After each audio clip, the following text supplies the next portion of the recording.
Assalamualaikum warahmatullahi wabarakatuh. Selamat datang di channel Target Pack. Rekan-rekan semua, update penerusan video yang kemarin ya untuk hari ini tanggal 28 Januari 2025.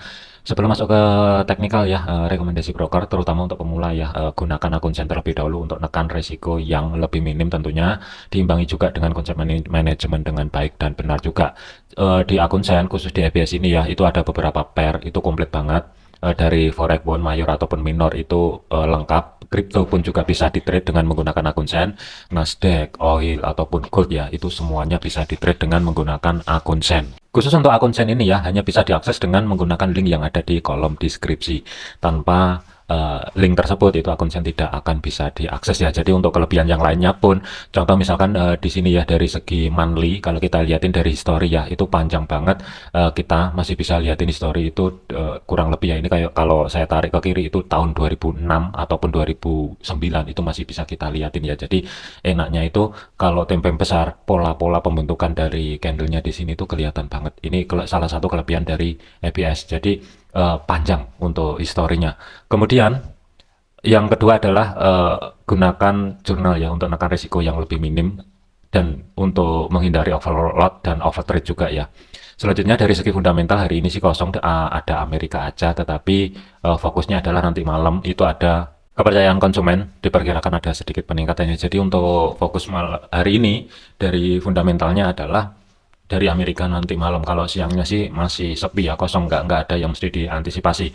Dari segi teknikal kita flashback sedikit untuk yang kemarin ya, indeks dolar ini ada gap tadi pagi open market, penurunannya pun itu dia nggak berhasil mencapai batasan minor bagian bawah atau zona yang saya blok merah di sini ya, dan untuk open hari ini sudah mampu break di atasnya zona yang saya blok biru di sini, di mana ini adalah level area minor juga di antara batas bawah pivot sampai dengan support pertama. Kalaupun untuk indeks dolar hari ini ya, sebelum dia naik lebih tinggi, waspadai potensial kalau dia koreksi ke bawah, kemungkinan tidak jauh-jauh di antara 107.58, maksimum adalah di 107.200 ini kalaupun dia antisipasi turun. Tetapi kalau naik terus, gambaran saya ada 3 level area yang mesti diantisipasi untuk malam ini: 108, 108.34 dan 108.62.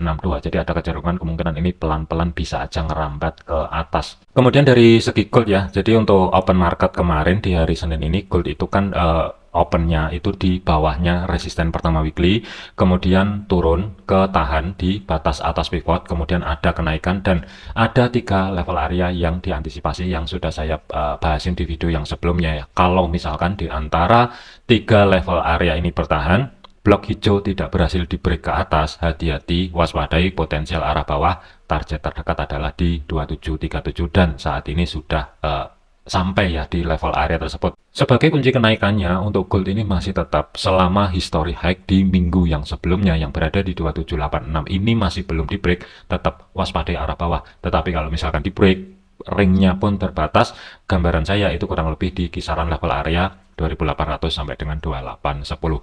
Jadi dari segi time frame H1 ke atas, waspadai kalau misalkan untuk hari ini, kalaupun ada kenaikan ya, untuk level area minor di sini sudah nggak kepake. Yang pertama, antisipasinya di sesi Asia sampai dengan sesi Eropa 2750 ini waspadai. Kalaupun dia masih belum berhasil bergerak di atas level area 2750, ada potensi ini mungkin sideways sampai dengan nanti malam ya. Jadi ring areanya pun antara 2750 kalau ada kenaikan. Kalaupun ada penurunan, kemungkinan ringnya pun terbatas. Misalkan dia mampu break di bawahnya 2725, yang saya khawatirkan ini nanti akan ada reaksi kembali lagi untuk koreksi dari segi time frame kecilnya setelah membuat konfirmasi ya. Kalau misalkan ada konfirmasi body candle-nya minimal adalah H4-nya mampu tutup di atasnya 2725, gambaran saya tidak akan langsung turun ke support, tapi ada potensi kemungkinan ayunan sedikit ke atas sebelum turun ke bawah kembali. Jadi kesimpulannya untuk gold masih ada potensi ini dari segi time frame besarnya adalah koreksi ke bawah, yang akan menjadi target koreksinya waspadai level area 2727 sampai dengan 2725. Kalau misalkan kehilangan level area tersebut, next targetnya berada di antara 2705 sampai dengan 2703 di sini juga ada zona demand yang bertumpuk dengan level area support weekly dan monthly. Tetapi kalau misalkan hari ini minimal H4-nya, kalaupun ada kenaikan di atasnya 2750, gambaran saya untuk hari ini tidak jauh-jauh di antara dua level area atas sebagai resisten weekly dan resisten monthly ya. Ada dua level area yang menumpuk. Jadi kalau misalkan disuruh memilih ya, saya lebih prepare wait and see kembali untuk saat ini, mengingat harga ini adalah di zona tengah atau sebagai pivotnya. Belum ada konfirmasi apapun, baik dari segi penurunannya, karena belum terkonfirmasi di bawahnya 2725. Kalaupun ada kenaikan kembali, harga ini masih belum ada konfirmasi balik di atasnya 2750. Jadi ini sedikit gambling ya, terkecuali kalau misalkan ada rekan-rekan yang sudah dapat entry sell di atas kemarin, stop loss itu sudah bisa dimajukan setidaknya di atasnya 2757, keluar sebagian posisi, baru kalau target maksimumnya taruh di kisaran 2705, sebenarnya sih ini nggak masalah. Kemudian dari segi Bitcoin, pergerakan untuk Bitcoin harga ini sudah mampu maintain kembali di atasnya 101 ya, dan posisi saat ini itu kurang lebih di 102.200. Jadi ada kecenderungan kemungkinan sih bisa aja ini nanti menuju ke zona tengah atau sebagai pivot, tapi agak sedikit berat ya untuk di sesi Asia. Kalaupun ada kenaikan, tetap waspadai, gambaran saya untuk hari ini di antara tiga level area ini kemungkinan tidak jauh-jauh, waspadai zona tengah atau sebagai pivotnya yang berada di 104.400. Tetapi kalau misalkan Bitcoin ini nanti turun kembali, hati-hati, sebenarnya Bitcoin ini nggak kemana-mana. Dari segi time frame besarnya ini masih ada kecenderungan sideways. H4-nya pun ini juga kelihatan banget sideways-nya setelah dia break low di minggu yang sebelumnya, dan nggak bertahan lama dia kembali ke ring area sideways. Jadi selama untuk Bitcoin ini dari segi time frame H4 ya, dia masih belum mampu break di kurang lebihnya ya zona yang saya blok merah di sini ada dua, belum ada tren, kemungkinan ada kecenderungan sideways masih tetap terus berlanjut ya. Tetapi kalau misalkan sudah mampu keluar di antara dua blok merah di sini, baru ada potensi tren. Kalau kita lihatin dari segi time frame H1-nya pun, sebagai kesimpulannya untuk Bitcoin, hati-hati ya, arah bawah 101 kembali, 99.500 dan 96.100-an lah kurang lebih, ini waspadai. Cuman gambaran saya kemungkinan ya, ini ada potensi kemungkinan dia pelan-pelan merambat ke atas, sebagai penentunya adalah di 105. Kalau misalkan daily close-nya masih belum mampu tutup di atasnya 105.600, hati-hati, ini bisa langsung ketarik ke bawah 96.000, ini yang akan menjadi next targetnya, baru ada potensi kemungkinan akan ada kenaikan kembali. Kemudian untuk GBP USD, pergerakan untuk GBP USD kalau kita lihatin dari segi time frame 1, setelah break high di minggu yang sebelumnya, dari segi time frame H4-nya pun di sini body candle-nya masih belum mampu tutup di atas history high minggu yang sebelumnya, apalagi daily-nya ya, ini masih belum mampu. Kemudian dari segi time frame H1-nya, sebelum harga ini di resisten ya, kurang lebih di sini juga sudah ada ciri-ciri, salah satu ciri-ciri konfirmasi penerusan harga.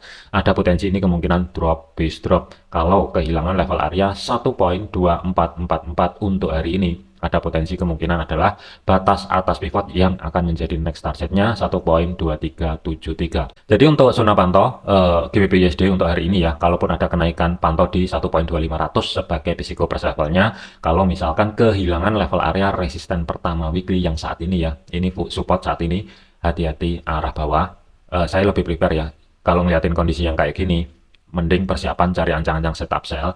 Tetapi yang harus dipertanyakan adalah dengan jarak stop loss kurang lebih antara 65 sampai dengan 70 pip. Pertanyaannya adalah berani atau tidak, karena ini ringnya pun lumayan besar ya. Dari segi targetnya saya lebih prepare nargetin risk to reward 1:1. TP pertama batas atas pivot, TP kedua ya bebas pilih antara di pivot itu sendiri atau batas bawah pivot, masih ada ruang sekitar 110 sampai dengan 150-an pip ya. Baru nanti kalau misalkan dia sudah mampu bergerak di sini, low yang ada di sini, stop loss baru bisa dimajukan untuk nekan risiko yang lebih minim. Jadi ini masih belum bisa, terkecuali kalau misalkan ini nanti ada kesempatan ayunan ke atas lagi, selama H4-nya belum mampu tutup di atasnya 1.2500, untuk nekan risiko mungkin ya cari di bawah history high minggu yang sebelumnya untuk nekan risiko yang lebih minim. Mana yang valid, sesuaikan juga dengan planning masing-masing. Untuk titik entry-nya ada dua level area, di bawah resisten pertama weekly 1.2444 atau di bawahnya 1.2468 ya, kurang lebih ada di sinilah garis hitam bagian atas di sini untuk cari ancang-ancang setup sell-nya. Kemudian untuk Euro USD, pergerakan untuk Euro USD ini juga mirip dari segi H4. H1-nya pun atau daily-nya ini masih belum mampu tutup di atas history high minggu yang sebelumnya. Harga sudah mampu kembali di bawahnya resisten pertama weekly. Sebelum break di bawah level area tersebut, di sini juga ada zona supply baru ya. Jadi satu saat ini Euro USD penurunannya itu kurang lebih pas di batas atasnya pivot. Kalau misalkan level area SRP ini saya pecah di antara batas atas pivot sampai dengan resisten pertama, zona tengah atau sebagai minor, yang mesti diantisipasi adalah blok area hijau yang ada di sini ya. Kalaupun ada kenaikan dari segi time frame kecilnya, ada harga 1.0445, 1.0451 dan 1.0458. Selama harga masih belum mampu bergerak di atas level area tersebut, untuk hari ini waspadai potensi masih tetap arah bawah yang akan menjadi next targetnya kurang lebih zona tengah atau sebagai pivot 1.0393 dan 1.0361 terlebih dahulu. Tetapi kalaupun ada kenaikan, gambaran saya agak sedikit berat, terkecuali untuk nanti malam ya. Kalau misalkan di sesi Asia, Eropa, gambaran saya masih agak berat kalau misalkan dia mampu kembali di 1.0478. Kemudian untuk Audi USD, pergerakan untuk Audi USD ini kemarin juga ada planning sell ya, kurang lebih di bawahnya resisten pertama weekly ya, kurang lebih ada di sini kemarin tuh, dan posisi saat ini sudah mencapai target TP pertama di mana 0.6260 ini ya, sebagai TP pertamanya. TP kedua itu kurang lebihnya ada di 0.6243. Kalaupun ini sebenarnya mau dimajukan TP-nya untuk TP2 ya, berada di support kedua weekly sih, sebenarnya sih ini nggak masalah sih. Cuman saran saya yang ada rekan-rekan yang masih hold, yang nyimak video yang kemarin ya, stop loss sudah bisa dimajukan di bawahnya break even. Keluar sebagian posisi baru yang TP maksimum kemarin, TP1 kan di sini udah kena, TP kedua kan ada di batas bawah pivot, ini baru kalau misalkan di adjust ke support pertama weekly, baru ini nggak masalah. Setidaknya profit amankan terlebih dahulu, biarkan bonusnya aja yang berjalan. Kalaupun sejelek-jeleknya itu nanti naik kembali, resikonya sudah nol karena SL-nya sudah berubah menjadi SL plus ya. Untuk zona pantaunya 0.6278. Hati-hati, saat ini masih bermain-main di zona tengah atau sebagai pivot. Dan untuk kunci penurunannya, kalau misalkan minimal dari segi time frame 4 sudah mampu tutup di bawahnya 0.6243, baru ada potensi arah bawah, support pertama sampai dengan history low minggu yang sebelumnya. Tetapi kalau misalkan ada kenaikan, tetap waspadai kembali di 0.6300 sebagai risiko plus levelnya. Kemudian untuk USD CAD, jadi pergerakan untuk USD CAD dari segi time frame besarnya ini pun masih flat atau masih sideways ya. Untuk ring area sideways-nya ini juga lumayan panjang dan lebar juga. Batas atas adalah di 1.4516 sampai dengan 1.4473. Ini untuk ring atasnya. Kemudian ring sideways batas bawah 1.4300 sampai dengan 1.4260-an ya. Jadi hati-hati kalau misalkan trade di ring area sideways. Posisi harga saat ini ke trap di area zona tengah atau sebagai pivotnya. Kalaupun ada kenaikan jangka pendek atau dari segi time frame kecilnya, syaratnya dia sudah harus mampu bergerak kembali di atasnya 1.4420, baru ada potensi ke resisten. Tetapi kalau masih belum, hati-hati, bisa aja ini nanti lanjut sideways-nya muter arah bawah di blok abu-abu. Kemudian untuk penurunannya pun, kalau misalkan sudah mampu keluar dari blok abu-abu dengan batas bawah 1.4356. Jadi saya lebih memilih netral dulu di USD CAD untuk saat ini ya, untuk ring areanya ini bisa dicatat. Kemudian untuk USD Swiss, pergerakan untuk USD Swiss harga ini sudah mampu kembali ya, penurunannya itu di support kedua weekly 0.8985, tidak bertahan lama, dan posisi harga saat ini itu sudah mampu bergerak di atasnya support pertama weekly yang berada di 0.9042 ya. Kemudian planning kemarin adalah persiapan cari ancang-ancang setup buy sebenarnya, cuman saya nggak tahu untuk rekan-rekan sudah dapat atau belum. Kalau misalkan sudah dapat ya, day trade harusnya sudah kena TP. Tetapi untuk khusus posisi swingnya, TP pertamanya itu berada di zona tengah atau sebagai pivot, TP kedua maksimum itu berada di resisten pertama 0.9131. Adapun kalau USD Swiss ini nanti lanjut ke atas ya, hati-hati, waspadai di zona tengah atau sebagai pivot, karena untuk minggu ini itu masih belum diambil. Pergerakannya itu berada di atasnya support ya, open market kemarin ke reject dan ada kenaikan sedikit di batas bawah pivot, drop secara signifikan dan harga ini kembali. Jadi kunci untuk penurunannya kalau misalkan ada pergerakan di bawahnya history low minggu yang sebelumnya 0.9072 baru ada potensi kemungkinan akan ke support 2. Tetapi kalau misalkan hari ini masih tetap bertahan, gambaran saya 60% adalah arah pivot terlebih dahulu, kurang lebihnya di 0.9089. Selanjutnya adalah untuk USD Yen.